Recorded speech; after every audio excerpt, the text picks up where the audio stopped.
Certains passages de l'épisode qui suit vont traiter d'enjeux récemment mis en lumière dans le milieu de l'improvisation théâtrale, à savoir les violences à caractère sexuel. Plusieurs sujets et expériences pouvant être considérés comme sensibles y seront notamment abordés. Assurez-vous d'être dans de bonnes conditions pour l'écouter.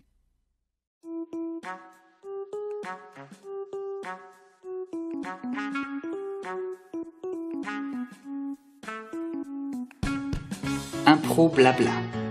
Discussion et échange autour de l'impro, la vie et tout ce qu'il y a entre les deux.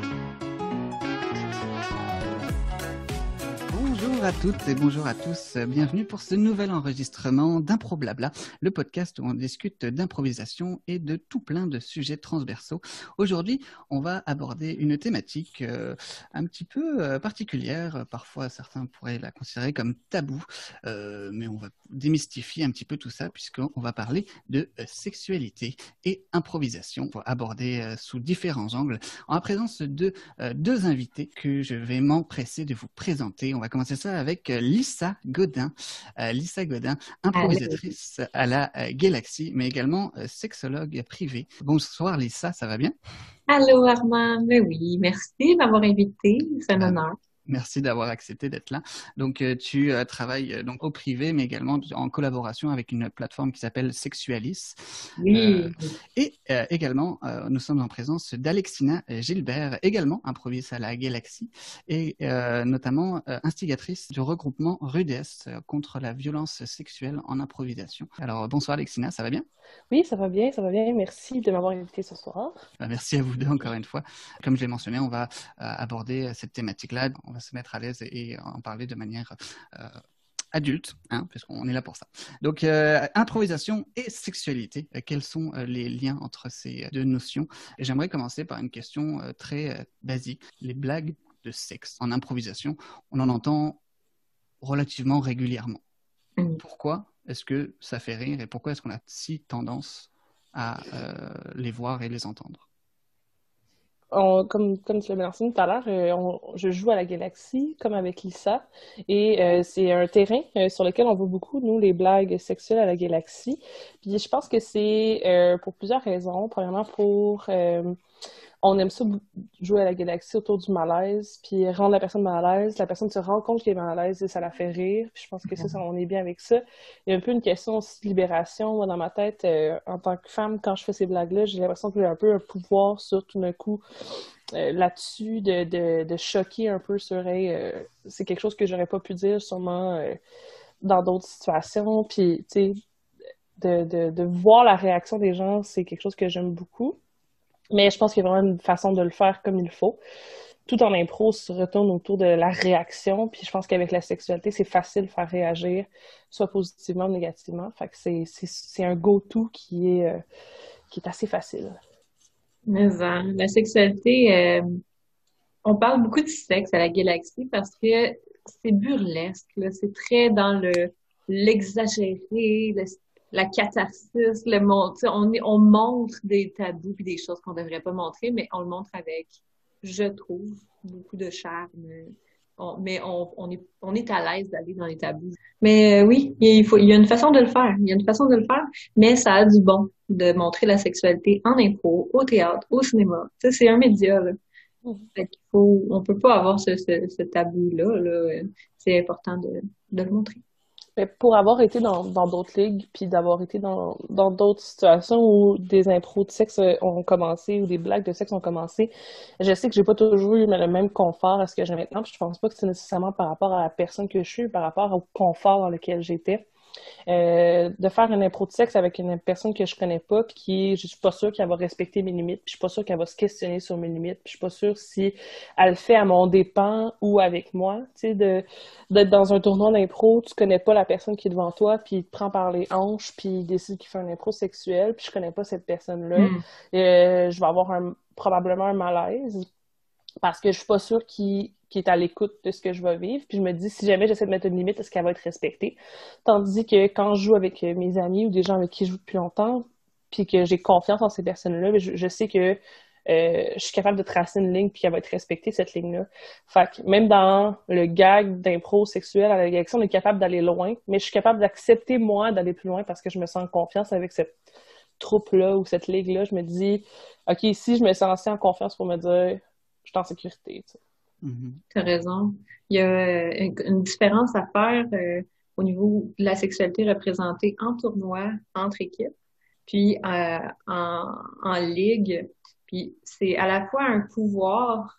Tantôt, tu parlais, ça me fait me sentir puissante de dire certaines blagues, là, mais je suis tellement d'accord. Il y a une exploration de soi, puis un empowerment à être sexy, sexuel, ou de faire des blagues complètement inacceptables dans la sexualité en tant que femme, je trouve. Puis ça nous développe aussi comme joueurs. Par expérience, mes premiers personnages étaient très, très sexualisés, très sexy. J'ai fait des femmes fatales parce que j'étais pas tellement habituée, puis ça m'a comme mis en confiance là-dedans. Mais après, j'ai évolué vers d'autres personnages, tu sais. Mais quand on arrive en tournoi, ce pouvoir-là qu'on sent quand on joue un personnage sexy, on l'utilise souvent pour prendre ben, je le vois utiliser. Moi, je l'utilise pas, mais comme je le vois parfois utiliser pour descendre un autre joueur, le rendre mal à l'aise, le mettre dans une position de subordonné, dans une relation de pouvoir sexuel sur scène. Puis là, c'est vraiment pas nice parce que t'as vraiment, comme public, tu peux le voir, puis comme joueur, tu te sens prisonnier, là, t'as jamais demandé à être, puis t'es pas à l'aise avec ce joueur-là, tu sais. C'est très puissant, tu sais. Ça peut être utilisé négativement. Mais exactement la même blague, les mêmes deux joueurs devant un public différent, dans une circonstance différente, tout ça peut vraiment faire, je pense que si on veut se permettre de faire des blagues sexuelles en impro, faut être une personne à l'écoute, sinon d'une façon ou d'une autre, on risque de choquer, de blesser ou peut-être même sans s'en rendre compte. Mais je pense que t'es obligé, si tu fais des blagues sexuelles, d'être à l'écoute de est-ce que ce que je suis en train de faire est en train de mettre l'autre inconfortable, tu sais. On est un petit peu dans l'ordre de l'intimité aussi. Parfois, faire une blague sexuelle, ça nous ramène un petit peu à nous-mêmes, à nos expériences, peut-être, ou alors justement les expériences qu'on n'a pas. Pour former beaucoup de nouveaux improvisateurs et de nouvelles improvisatrices. Ça m'arrive parfois de remarquer que le premier réflexe, c'est d'aller dans ce registre-là, tu sais, de blagues de sexe, ou alors même parfois un petit peu scatophile, c'est soit l'un soit l'autre souvent. Pourquoi, selon vous, vous le faites à la Galaxie de manière expérimentée? Pourquoi est-ce que, selon vous... Je pense que c'est les premières blagues qu'on apprend même quand on est enfant, là. Quand on est jeune, on dit des mots qui sont autour du sexe, autour de n'importe quoi qu'on n'a pas le droit de dire, qu'on n'a pas le droit de faire en public, puis juste de dire le mot, ça me gêne, ça me fait rire. Après ça, on apprend à utiliser d'autres mots, puis quand on commence à faire de l'impro, quand on veut faire rire, on trouve ça, c'est simple parce que ça fait réagir tout de suite, les gens font puis là, les gens sont choqués, puis ils trouvent ça drôle, puis ils rient. Puis là, on nous apprend à plus faire ça. Fait que nos premiers coachs d'impro en général nous disent ne faites plus ça. Puis nous, le plaisir qu'on a à la Galaxie en ce moment, c'est de se dire ça fait tellement longtemps que j'ai techniquement plus le droit de faire ça. Là, je reviens dans un univers où j'essaie de le contrôler, ça. De le faire d'une façon le plus habile possible pour pas tomber dans le facile, de dire OK, comment je peux faire une blague sur quelque chose qui est tabou, puis pas l'utiliser à son premier degré, mais l'amener à son 8e degré, puis le tenir le plus vrai possible, tu sais, pour pas juste dire un mot, puis ça fait sursauter, puis après ça, c'est fini, puis il n'y a pas d'histoire autour de ça. Fait que je pense que c'est de se réapproprier quelque chose qu'on nous a interdit plusieurs fois, puis là, on fait comme, OK, on le retrouve, tu sais. Mais je pense que quand on commence l'impro, tu y voles avec la réaction. Si tu regardes devant toi, tu dis une blague ou tu dis quelque chose, le public réagit, puis là, c'est ton cue de est-ce que ça fonctionne ou pas, ce que je viens de faire, tu sais. Là, ben, nécessairement, ça fait réagir une blague sexuelle ou presque nécessairement, ça fait rire. Fait que là, on fait comme, OK, check, ça marche. Fait que là, on garde ça dans notre petite poche arrière, puis on se dit, OK, ça, si jamais j'en ai besoin, je sais que c'est là. Ça marche à tout coup, une joke de pète, ou ça marche à tout coup, une joke de quelque chose. C'est vrai, l'apprentissage de l'impro se fait on casse tes tabous, tu te dégênes. Fait que toi, avec toi-même, c'est ça, tu fais ton chemin puis tu apprends qu'est-ce qui est drôle dans des choses que tu peux dire, tu fais des tests. Mais aussi en équipe, pour apprendre à jouer de l'impro, on va rapidement créer des référents communs. Tu sais, par exemple, moi, quand j'enseigne l'éducation sexuelle dans les classes, les premières choses que je fais pour créer quelque chose, pour enlever le tabou, pour dégêner, on dit tous les mots. On dit c'est quoi les mots tu sais, qui veulent dire le mot pénis, puis là on sort kékette, tous les mots drôles, on les rit ensemble, on les sort ensemble, puis après ça, ben tout d'un coup, l'atmosphère est plus détendue. Puis en équipe, on fait souvent ça aussi, on a tendance à vouloir créer rapidement de la colle dans l'équipe. Et là, il y a une manière de le faire pour que ce soit éthique, qu'on s'entende, puis il y a une manière de le faire qui est pas nice. Puis ça, j'aimerais ça qu'on en parle, ça va être le fun d'en parler. Ah oui. Mais rapidement, l'impro, c'est dire oui. OK? L'impro, c'est d'être dans le présent puis de dire oui. Fait que si tu as un coach puis tu as confiance en lui puis qu'il t'envoie faire quelque chose, ben tu penseras pas parce que c'est pas ta job de penser comme joueur, c'est d'aller le faire. Parce que sinon, tu perds ta seconde puis c'est plus le moment. Puis là, c'est plus intéressant au niveau du jeu. Fait qu'en équipe aussi, il y a quelque chose là-dedans au niveau des coachs, une très grande responsabilité, un très grand pouvoir. Puis entre les joueurs aussi, de se rapprocher vraiment proche des autres joueurs. Des fois, ça veut dire comme on commence à, tu sais, mettons, on va commencer, tous les joueurs, on va être proche des épaules l'un des autres. Puis là, on pratique des caucus, tu sais. Fait que là, on est dans l'intimité, on est dans la bulle l'un de l'autre pour se réhabituer. Ça fait une semaine qu'on s'est pas vu. Pour se réhabituer à être proche de l'autre. On échange des mots rapidement. Il y a des équipes qui... c'est complètement... Il y a plein de référents communs ridicules. Là. J'ai connu des équipes qui allaient toutes pisser en même temps ensemble. Mais le but, c'est de casser la jointe de la semaine, tu sais. Mm-hmm. Ouais, au niveau de l'impro puis de à quoi ça nous sert, qu'est-ce que c'est supposé nous rendre comme état d'esprit versus qu'est-ce que le reste du monde peut s'en servir à leur avantage ou les coachs, tu sais. Fait qu'il y a la notion de consentement pour moi est primordiale en impro. Tu as abordé la notion de référence, référent commun pour les équipes. Au niveau des référents populaires, justement, relatifs à la sexualité, que ce soit dans les œuvres, dans les médias qu'on peut consommer, à quel point ça vient, dans le cadre de l'impro notamment, ça vient influer notre façon de jouer ou notre façon d'aborder ces thèmes-là? Oui, c'est clair que la porno est souvent représentée en impro. Je la vois souvent représentée, ou bien tu sais, l'espèce de blue... c'était quoi qu'on écoutait, genre, à la télé la nuit? Bleu nuit. Hein? Bleu nuit, ouais. Ouais. Ça, c'est représenté souvent. Tu sais, il y en a presque une catégorie maintenant, le bleu nuit, au niveau de l'impro. Mais, tu sais, juste le baiser en tant que tel, les becs en impro, il y a une façon de le faire pour que ce soit naturel, ça reste de l'impro. Il y a une façon de le faire, mettons, là, si on se retrouve en tournoi puis qu'on voit un bec, c'est pour avoir le point, tu sais, souvent. Puis, ce que j'ai vu au cégep puis à l'université, c'est que des fois, le bec, le public le demande, l'exige quasiment. Puis là, si la personne qui est sur la scène, ça lui tente pas, ça est pas à l'aise, ben elle va se sentir obligée, tu sais. La pression est tellement forte des fois du baiser. Puis je trouve que ça, c'est important de le mentionner.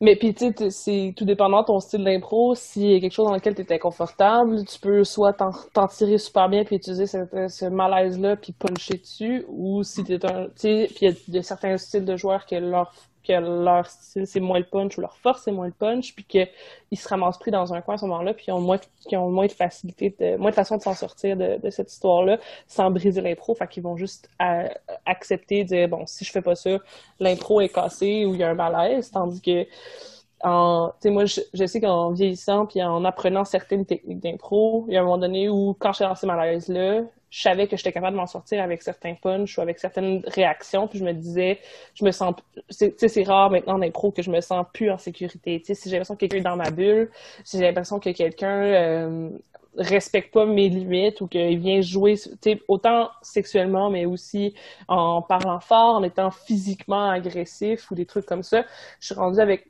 des mécanismes que je connais qui font en sorte que le public va trouver ça drôle que je fasse ça, tu sais. Mais je tombe presque dans la méta-impro parce que je suis comme... Ça paraît que j'essaie de me sortir de cette situation-là. Je nomme le malaise au public, puis là, le public trouve ça drôle, tu sais. Mais moindrement, t'es un nouveau joueur ou une nouvelle joueuse, ben t'es peut-être pris dans cette position-là puis tu peux pas t'en sortir, tu sais. C'est très efficace quand tu le dis, là. Je suis malaisée. Tu sais, le public, il réagit vraiment fort, t'as raison, ça fonctionne vraiment bien quand tu le fais. Ouais. Parce que tu l'as mentionné, Lisa, aussi, il y a cette notion en impro, on nous apprend à dire oui, mais c'est pas totalement vrai tout le temps. Ouais.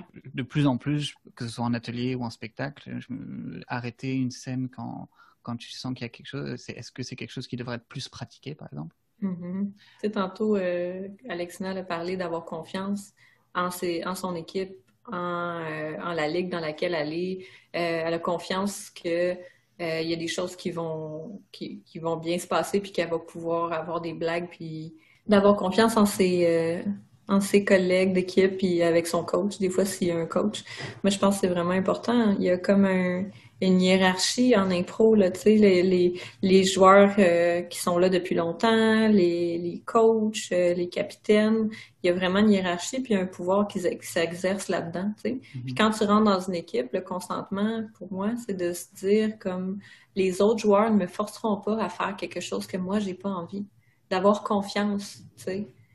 Justement, que ça t'arrivera pas. Puis ça, c'est pas toujours possible en tournoi, tu sais. C'est nouveau aussi, cette question de parler de consentement en impro, parce que moi, il y a 1 an, j'aurais jamais réalisé toute la pression que je vivais, puis j'ai été amenée à me questionner sur ces choses-là par rapport à avec Rudesse, tu sais, parce qu'on s'est dit, OK, on veut rendre le milieu sécuritaire, ça commence par les gens, mais il y a aussi après ça les patterns, puis les activités qu'on fait, puis comment qu'on fait pour rendre ce milieu sécuritaire de A à Z dans sa pratique, tu sais, pas juste pendant le match, mais pas juste après le match, pas tout le temps, comment on fait. Puis c'est aussi de comprendre c'est quoi la structure, tu sais.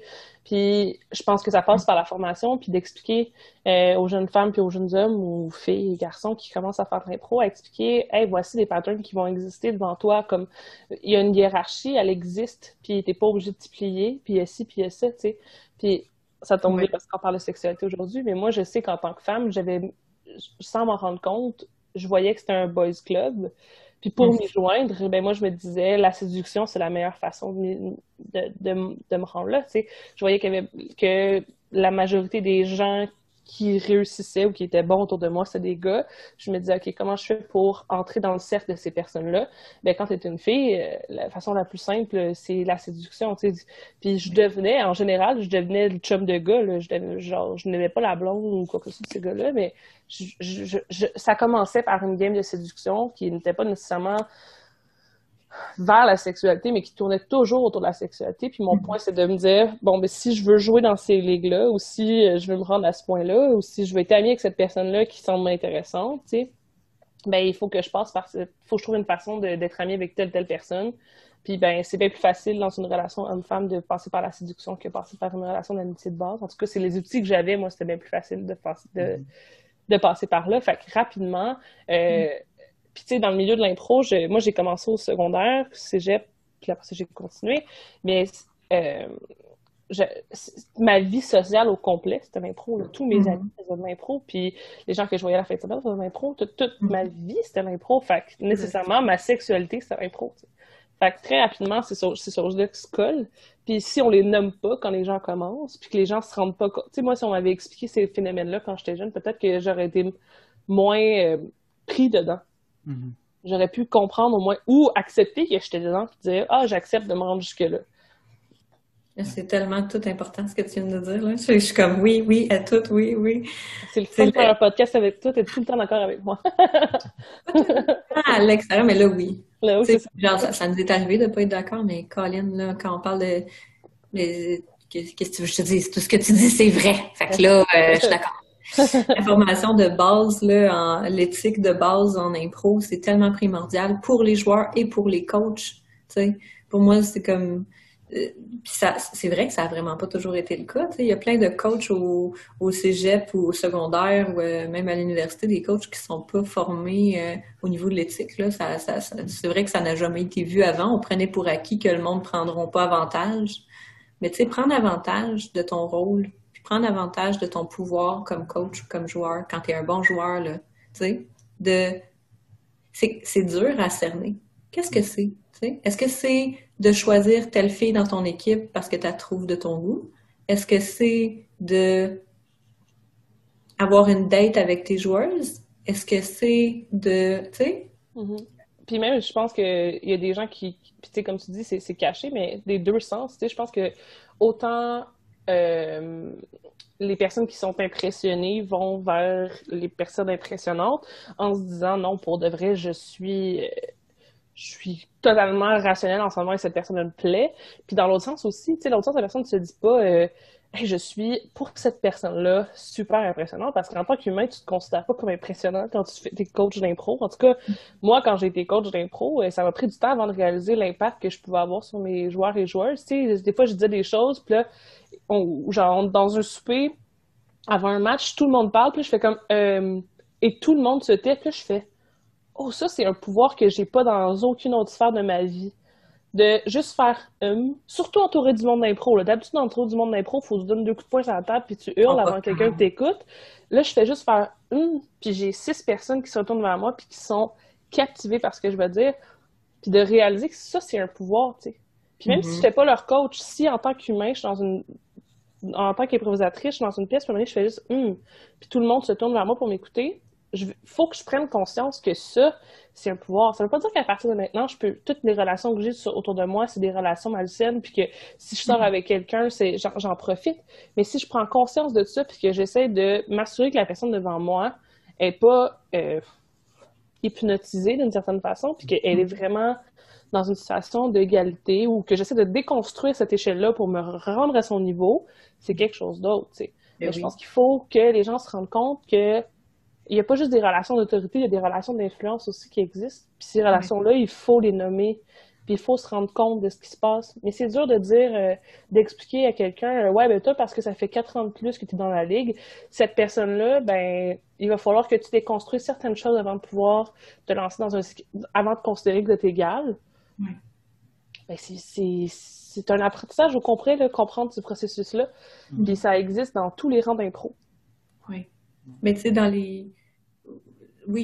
les relations sociales que tu as avec ces personnes-là, tu te rends pas compte, des fois, tu vas dire des choses, puis tout est interprété beaucoup plus. Tu sais, la personne est tellement plus attentive à ce que tu dis, à ce que tu fais, que parfois, elle va interpréter des gestes ou des paroles que tu as, puis toi, pour toi, ça fait aucune signification, puis tu as dit ça comme ça, mais pour cette personne-là, tout d'un coup, elle pense qu'elle est une mauvaise ou un mauvais joueur parce que tu la regardes croche, tu as dit quelque chose, tu sais, puis ce pouvoir-là, et c'est vrai qu'il n'est pas négligeable, là, puis il faut faire attention à ce que tu dis, puis à comment tu te comportes avec les joueurs ou avec tes coachs, à l'inverse aussi. La différence d'âge n'est pas immense entre les coachs au niveau du cégep et les joueurs, tu sais. Fait qu'on va moins s'ostiner s'il y a une relation amoureuse entre les coachs et les joueurs. On va pas, mettons, faire « Oh, comment ça arrive, tu sais? » Parce qu'ils ont à peu près le même âge. Mais de plus en plus, par contre. De plus en plus maintenant. Mais il y a quelques années, pas tant, tu sais. C'est ça. Puis, tandis que si, mettons, un coach de notre âge s'en va au secondaire, puis là, il commence à y avoir une relation, mais là, on va vraiment, tu sais, crier attention à l'abus, tu sais. Mais il faut quand même le mentionner, tu sais, c'est pas parce que tu es son coach que tu as un droit sur elle, tu sais. J'ai entendu tellement d'histoires terribles de « Ah non, tu sais, de droit sur les joueuses, tu sais, parce que tu es coach. » Mais tu parles d'âge, puis tu parles d'école, mais tu sais, il y a aussi tu sais, mettons, Armand, je crois que tu fais des formations d'impro avec des adultes. Tu pourrais avoir quelqu'un qui est plus vieux que toi, puis avoir l'impression que d'aucune façon, tu pourrais être dans une position d'autorité envers cette personne-là, puis tout à fait l'être, tu sais. Ça m'est arrivé de coacher des joueurs dans des situations X ou Y, puis la personne a 10 ans plus que moi, puis je suis dans une position, même si je suis plus jeune que lui, même si je suis pas engagée officiellement, même si je dois pas nécessairement dire bon ben c'est terminé, je ne peux pas avoir de relation sexuelle ou amoureuse avec cette personne-là, ça veut dire je dois questionner c'est quoi notre relation, puis mais tu sais ça demande de l'effort, ça demande aussi d'être à jeun, parce que complètement saoul à 2 heures du matin, ça se peut que cette capacité d'analyse de cette relation-là soit pas top pour moi, tu sais. Puis il y a ça aussi qui va venir beaucoup dans l'impro, c'est que une grande majorité des gens qui font de l'impro vont faire la fête tout de suite après, pendant. Ça va être entouré d'alcool et et de drogue ou des trucs comme ça qui vont venir rendre aussi les gens qui vont désinhiber les gens, puis qui vont faire en sorte que la sexualité va être plus proche. Puis là, c'est plus difficile de se positionner puis de questionner, OK, est-ce que je suis en train de bien comprendre c'est quoi la relation dans laquelle je suis avec la personne qui est devant moi, tu sais. Mais tantôt tu parlais des rôles genrés là, pour les femmes que toi, quand tu as commencé l'impro, tu jouais un peu plus des rôles sexy parce que ça te mettait en avantage, puis moi aussi je l'ai fait. Là. Je me dis, ces rôles-là que tu joues en impro de sexy, de flirt, quand tu bois, quand les autres joueurs boivent, ben c'est bien plus. Ils ont pas la rationalité, la logique ils ont moins la logique de penser mais c'était parce que c'est une impro. Fait que il y a peut-être plus de moments où il y a des joueurs ou des joueuses qui vont se dire mais en impro tout à l'heure elle me cruisait ou il me cruisait, fait que là ça veut dire qu'elle veut coucher avec moi, ça veut dire qu'elle veut quelque chose pour vrai, tu sais. Puis là c'est dur de pas ressentir une pression ou une obligation sexuelle, tu sais. Surtout si tu es un jeune joueur débutant, une jeune joueuse débutante, c'est comment tu fais pour mettre ta limite quand les gens consomment. Tout à fait. Vous avez abordé tout à l'heure la notion de sécurité, que ce soit sur scène ou en dehors. Une question très terre à terre. Qu'est-ce qui différencie un acte ou un gag sexuel approprié d'un gag non approprié? Moi, par rapport au témoignage que j'ai reçu, ça va sembler vraiment poche comme réponse, mais c'est la réaction de la personne qui reçoit ça. Mm-hmm. Puis la même blague à la même personne à deux moments différents peut être bien prise et pas bien prise. Le même gag au même moment, mais à deux personnes différentes, peut être bien pris ou pas bien pris. Puis je pense que c'est avant de voir la relation qui existe, de pendant que tu fais la blague, de voir le confort de l'autre. Puis surtout, lorsque pendant de réagir, okay, tu te rends compte que la personne n'est pas confortable, tu peux back off, tu peux t'excuser sur l'impro d'une façon détournée. Dans l'impro, même chose. Puis lorsque c'est terminé, si tu te rends compte qu'il y a eu un problème, c'est pas de te dire genre ben là, comment tu voulais que je sache, tu sais, c'est de dire OK, maintenant que j'ai fait cette erreur-là, comment je peux réparer, tu sais. Puis c'est pour ça que je pense que tu sais, on peut plus rien dire, c'est pas vrai, c'est juste que si vérifie dans quelle atmosphère t'es, pendant que tu fais la blague, continue de vérifier. Puis lorsque c'est terminé, si tu te rends compte que tu as fait une erreur, ça veut pas dire que tu es une mauvaise personne, ça veut pas dire que tu es un agresseur, ça veut pas dire que tu t'en vas en prison, que tu devrais en enfer, ça veut juste dire que tu as fait une erreur, ça arrive. Puis là, maintenant, c'est ta job de t'assurer que l'autre personne qui était devant toi, elle puisse se sentir mieux. Fait que moi, je pense que c'est juste de dire aux gens, la première chose qu'on nous apprend en intro, c'est soit à l'écoute. Mais c'est la même chose pour quand on essaie d'intégrer la sexualité à l'impro, c'est soit à l'écoute du début jusqu'à la fin, puis si tu te trompes, c'est ton tour de réparer ça. Mais encore une fois, je suis d'accord. Oui, si tu prends la peine de vérifier pendant l'impro, avant l'impro, puis s'il se passe de quoi après, d'aller t'excuser par réparation, ça va moins te réarriver après.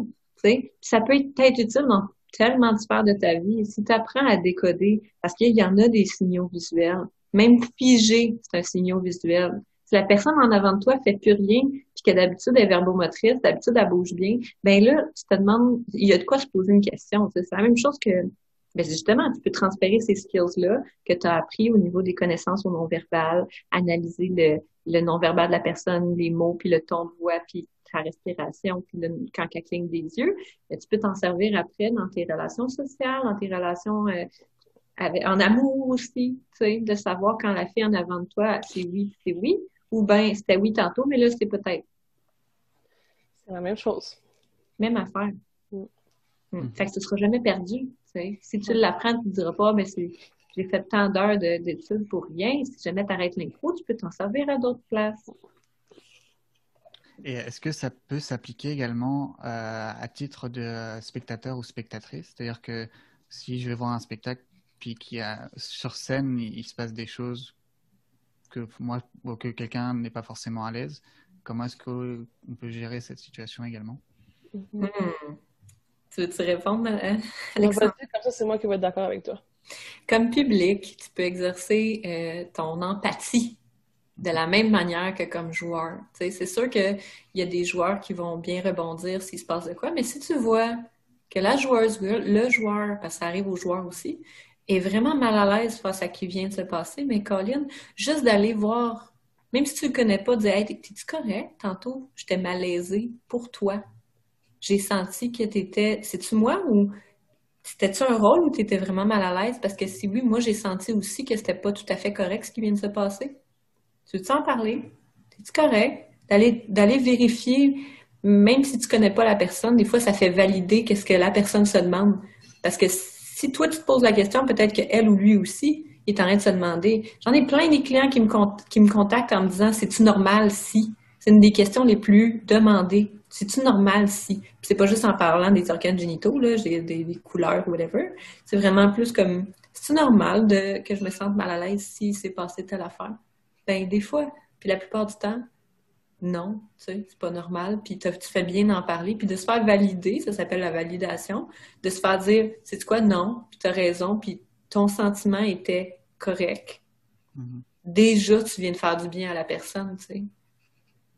Mais je pense aussi que c'est une job d'apprentissage que les ligues ou les spectacles ont à faire envers leur public. Parce qu'en tant que public, quand tu vas voir un spectacle, tu t'attends à ce que les gens sur la scène soient confortables l'un avec l'autre. Tu sais.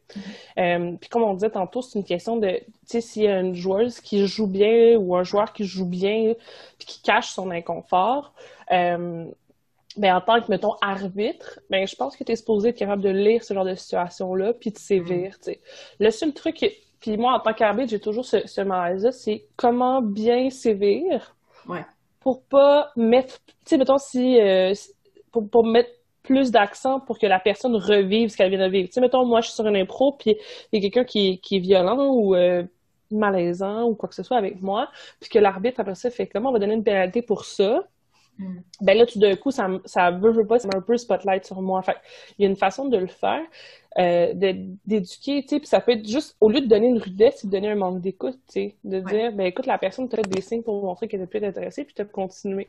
Ben, t'es en train d'enseigner à ce moment-là aux gens le consentement, tu sais. Fait au lieu de sévir à la personne pour lui dire comme, parce que la blague, elle aurait pu être drôle, mais quand l'autre personne t'a fait sentir qu'elle était pas confortable de continuer, ben, donne-lui une rudesse sur un manque d'écoute, mais explique-le, tu sais, puis dire, puis tu sais, puis en tant que coach aussi, tu viens de voir ton joueur faire ça, explique-le. Fait je pense que c'est, en tant que, puis tu sais, si l'arbitre sévit, ben, ça donne peut-être un malaise au public de dire, ouais, là, ils viennent de se dire qu'il avait été violent, puis nous, tout d'un coup, on va voter pour lui. Mais ça peut faire l'inverse. Ça peut faire que le public décide, si c'est un public qui n'est pas éduqué, là, éduqué, je mets des parenthèses, des guillemets, tout ce que vous voulez ici. Ça peut faire en sorte que le public décide de voter pour la personne qui reçoit une pénalité parce qu'il considère qu'il la mérite pas. Mais au moins, il y a une tentative d'éducation, puis il y a une tentative de faire passer un message. Fait que je pense qu'en tant que public, il y a des fois où j'ai pas vu des malaises, puis qu'on m'a dit après, hey, ça c'était malaisant, puis j'ai fait, oh, j'ai vraiment pas vu ça. Puis j'aurais aimé qu'on me le souligne, qu'on me dise, hey, t'as une pénalité pour ça parce que t'as pas respecté la bulle de l'autre, tu sais. Mais pour ça, il faut que tu t'assures. Tu sais, c'est un travail de longue haleine, parce que éduquer un public, si ton public est pas régulier, c'est plus difficile déjà. Puis si aussi ton public, il y a une impro sur deux que tu sévis pas, puis l'autre oui, puis tu le fais pas comme il faut, il te comprendra pas, puis il te suivra pas là-dedans. C'est vrai, ça prend de la constance. Et en ce sens-là, est-ce que, selon vous, le format de la ligue et du match tel qu'on le connaît à Montréal, au Québec ou même pratiqué dans le monde, peut fournir justement ces outils d'éducation? Vraiment. Comme Alexina le disait, oui, ça dépend si la ligue a le public qui est assez loyal. Avec un public loyal, tu peux décider d'amorcer un message auprès du public doux, tu sais, puis d'une bonne façon. Là, ça va passer, le message va passer. Puis quand le public après est informé, ben lui-même, il va réclamer, il va donner les points aux impros qui sont pas malaisantes, aux impros qui sont pas déplacées envers les joueurs, tu sais. Si tu habitues ton public à pas faire des rudesses, à pas voir des rudesses, ben crime, il va en avoir bien moins parce que c'est ça qui est plate aussi, c'est comme la poule ou l'œuf, OK? Est-ce que c'est le public qui demande des trucs inappropriés ou c'est les joueurs qui en donnent? Ben là, si le public est informé, les joueurs ne seront pas encouragés parce que les joueurs, ils carburent aux applaudissements, aux rires, aux points. Mhm. Fait que si tu leur donnes pas le carburant, ils vont aller vers autre chose parce que, comme tantôt tu disais, tu essaies de quoi? Si ça marche, tu vas le refaire. Si ça marche pas, tu le refais pas. Il y a un conditionnement. Mais en tant que ligue aussi, je pense qu'on a le droit de choisir, qu'il faut comprendre à un moment donné qu'il y a certains publics qu'on veut peut-être pas aussi. Tu sais, mettons, nous, on joue à la Galaxy, qui est une ligue LGBTQ+, inclusive, là. Et si, du jour au lendemain, il y avait des gens que quand il y a un impro qui inclut des gens queer, puis que les gens dans le public trouvent ça drôle, mais pas pour les bonnes raisons, euh, on va pas continuer de leur en donner pour nourrir ça, pour qu'ils reviennent, ces gens-là. Tu sais, nous, on veut un public qui va avec notre mission, notre message de ligue, puis tout. Fait que c'est sûr que c'était autant en tant que ligue aussi, c'est un choix difficile peut-être à faire, mais de se dire, ben écoute, je vais peut-être pas satisfaire 100% de mon public, mais celui qui va rester, c'est celui qui va respecter mes joueurs puis mes joueuses, puis qui va faire en sorte que j'ai un climat sécuritaire pour tout le monde, tu sais.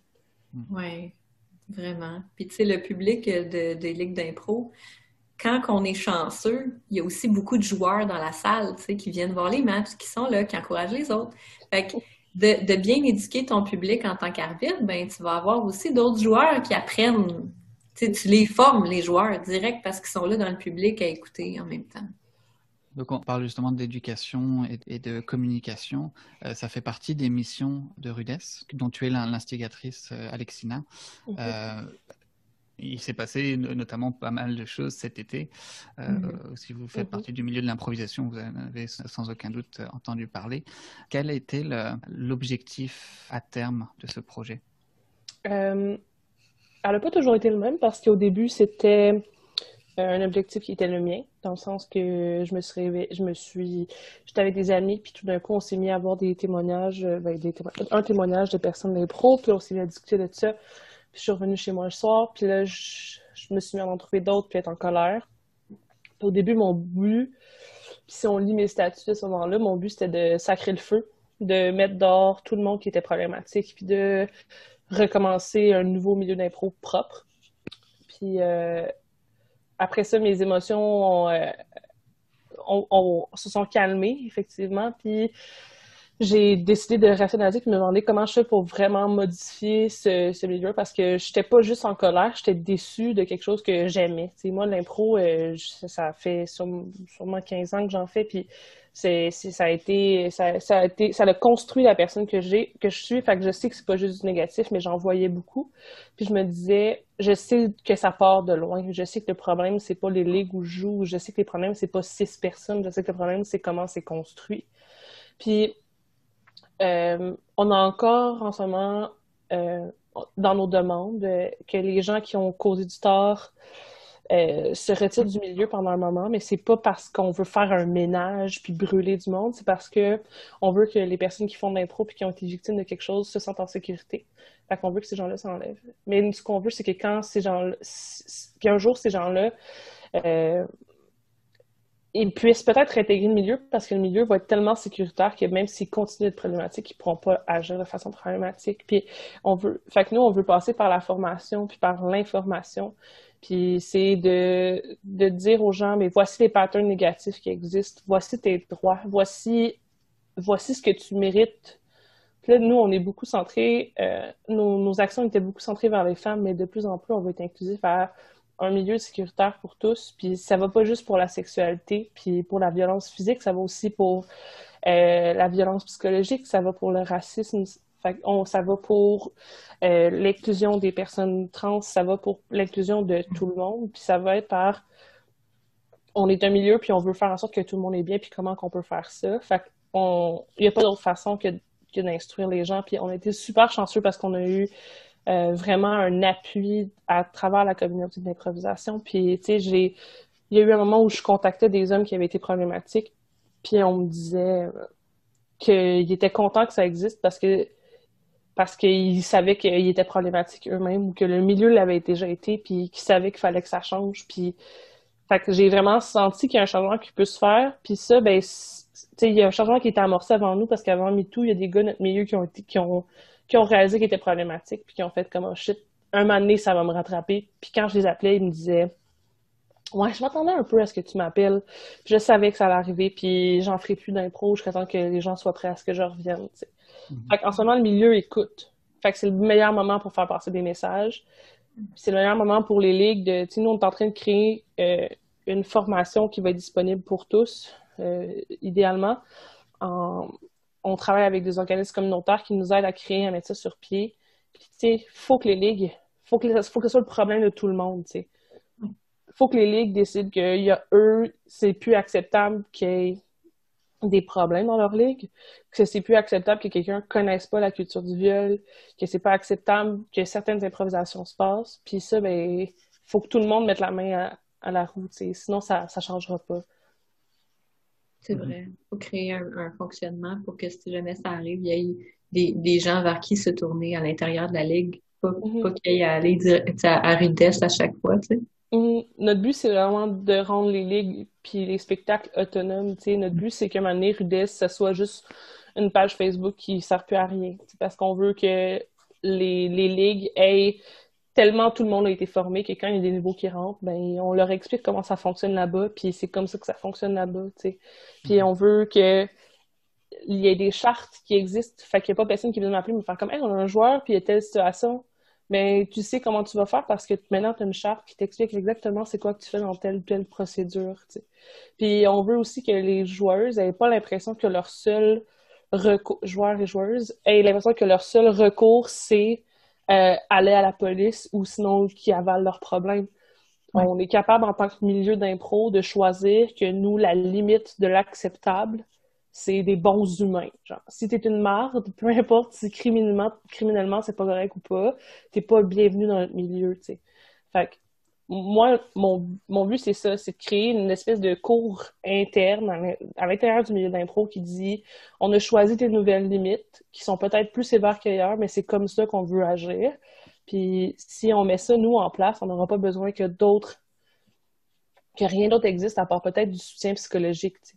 Mais on n'a pas besoin que, tu sais, si nous, on se supporte là-dedans, on n'aura pas besoin que les autres, que les gens aillent à la police ou des trucs comme ça, à moins qu'ils le désirent. Ça sera pas une obligation, puis la seule façon de faire. Des gros projets. D'ailleurs, de grosseur de projet, c'est tout du bénévolat, ce que tu as fait depuis le début, la création de Rudess, toute l'organisation, l'écoute des gens qui ont fait qui vous ont envoyé, c'est du bénévolat. Fait que je voudrais juste mentionner que je pense que c'est énorme ce que tu fais, ce que vous avez fait maintenant, mais ce que tu as commencé. Puis je pense que tu mérites un merci de la part du milieu de l'impro. Hein? Personnellement, je trouve que c'est plus qu'important ce que tu as fait. Donc, merci. Ben, merci de le souligner. Puis comme tu l'as dit, puis je t'apporte ça pour le souligner, il y a vraiment il y a d'autres personnes qui ont travaillé avec Rudess. Puis il y a eu des implications au début. On était un groupe de personnes pour se soutenir, pour que psychologiquement ça aille bien. Puis après ça, on a monté un CA. Puis là, on est rendu moins, mais on est rendu du monde plus impliqué. Puis tu sais, là, tant qu'à plugger mes affaires, de plus en plus, nos actions vont avoir besoin d'être financées. Puis dernièrement, on a fait une levée de fonds, puis on a été vraiment chanceux. Notre objectif a été atteint. On voulait ramasser 500$, puis on l'a ramassé. Ce 500$-là va nous permettre de nous recevoir une formation sur la culture du viol pour pouvoir ensuite la redonner. Wow. Mais ça va être avec des levées de fonds et des trucs comme ça qu'on va continuer à vivre parce que même si toute la bonté du monde puis que nous, on travaille bénévolement, il y a certains trucs qu'on n'aura pas le choix de faire fonctionner. Fait que je veux vraiment remercier les gens qui ont donné de l'argent parce que sans eux, notre projet en ce moment, il était comme devant un mur. Puis là, on continue à avancer. Est-ce qu'il y a une page sur laquelle les gens pourraient continuer à vous encourager là-dessus? Super plug, ça aurait été vraiment une bonne idée que oui, en fait. J'aurais tellement dû penser à créer ça avant. Suivez la page de Rudess, si jamais il y a quoi que ce soit, ça va être là. On ajoutera les références également dans l'épisode. Donc, ben pas marketing. Non, mais c'est bien que tu aies pu faire cette impulsion-là et que d'autres aient suivi.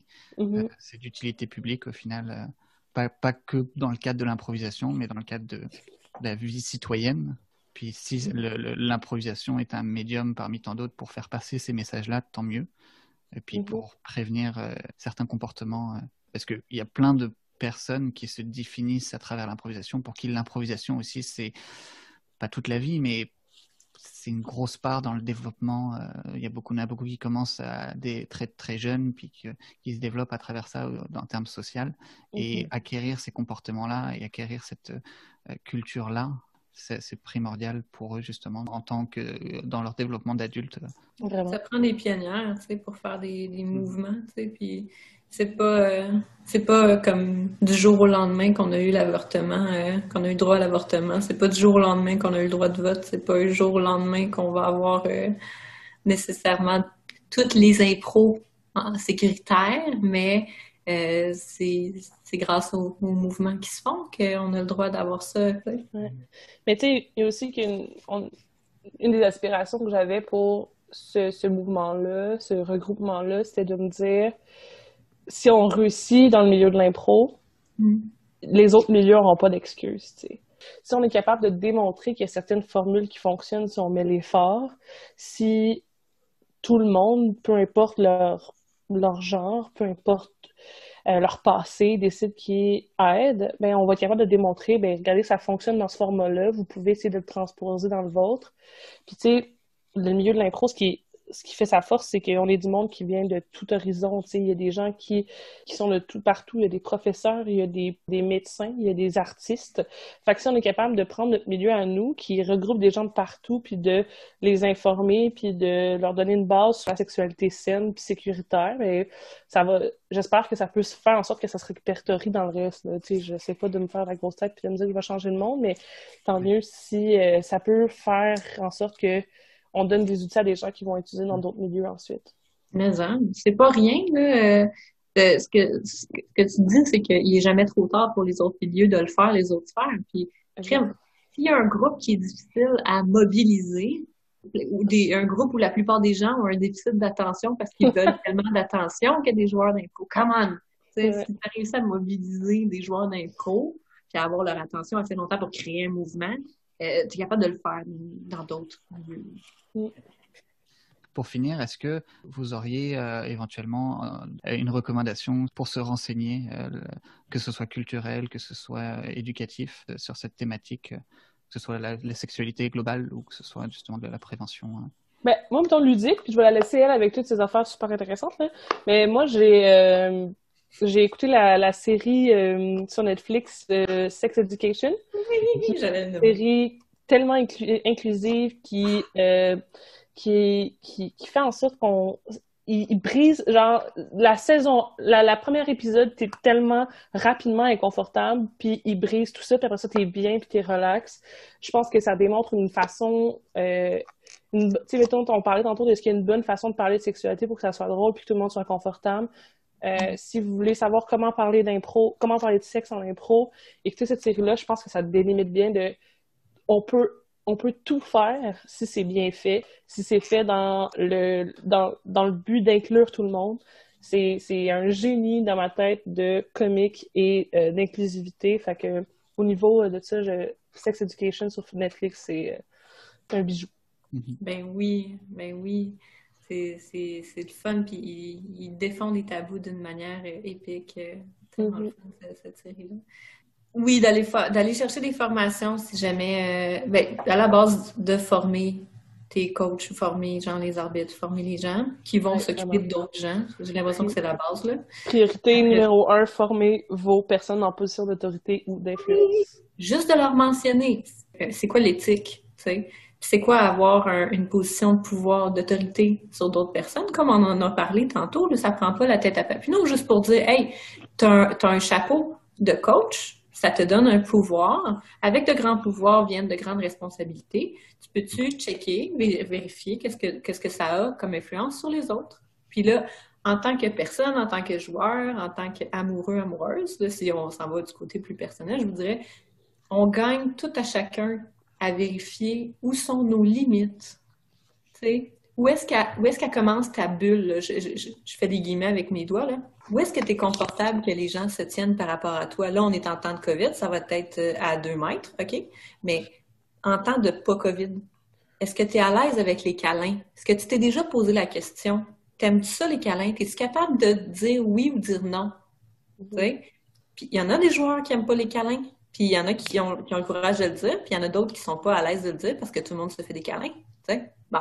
Fait que tous les types de toucher, prends le temps d'y penser en tant que personne, même tout seul chez vous. Tu n'as pas besoin de payer une sexologue nécessairement. Je dis ça, là. Si tu veux payer pour une sexologue, vas-y. Hein? Tu n'as pas besoin de moi pour te poser des questions, de savoir qu'est-ce que tu aimes comme type de toucher. Est-ce qu'il y a des mots qui te rendent mal à l'aise? T'sais? Puis après ça, de te mettre les limites, est-ce que tu te sens capable? Puis comment on met les limites avec les autres autour de toi? Il n'est jamais trop tard pour dire à tes amis, t'aimes pas les câlins, par exemple. Tu sais, je reste dans les câlins, mais ça peut être n'importe quoi. Je pense qu'on gagne à ça. On gagne à se poser des questions, puis à demander ce qu'on veut, puis à mettre la limite sur ce qu'on veut pas. Parfait. Alors, merci beaucoup. J'espère que le message se rendra au plus de monde possible. Merci encore aussi beaucoup pour ce que vous faites pour tous ces projets-là et sur cette thématique. C'était une très belle conversation. Moi-même, j'ai pu apprendre encore plein de choses, réapprendre certains. Ah ben attends, toi Armand, est-ce qu'il y a des affaires, des ressources que tu es allé voir, des trucs qui t'intéressent, que tu dis, oui, que je mentionne? Moi, je suis un grand consommateur de podcasts audio, justement. Il y en a 2 que je peux vous conseiller. Il y en a un qui s'appelle Les couilles sur la table. Oui. Qui justement traite de sujets de masculinité, renverser certains sujets. Et un autre qui s'appelle Mansplaining. Ouais. Pour, encore une fois, questionner ces sujets. Donc, pour en écouter beaucoup, je trouve que c'est vraiment intéressant pour re-questionner justement ces notions. Là, tu parlais du mansplaining. Je peux t'en pitcher un d'une fille, un podcast, Ménage à moi, c'est une fille qui parle de la notion de fantasme, puis de la sexualité féminine, de comment est-ce qu'on perçoit la porno, comment est-ce que les femmes pensent puis agissent en termes de sexualité. Puis, si vous êtes bon en anglais, moi, j'aime beaucoup, beaucoup, beaucoup le podcast Savage Lovecast. Dans le fond, c'est un podcast d'un gars qui a été longtemps un genre de dude à qui t'écris là, dans les revues puis qui te répond, là, genre Courrier du cœur. Courrier du cœur.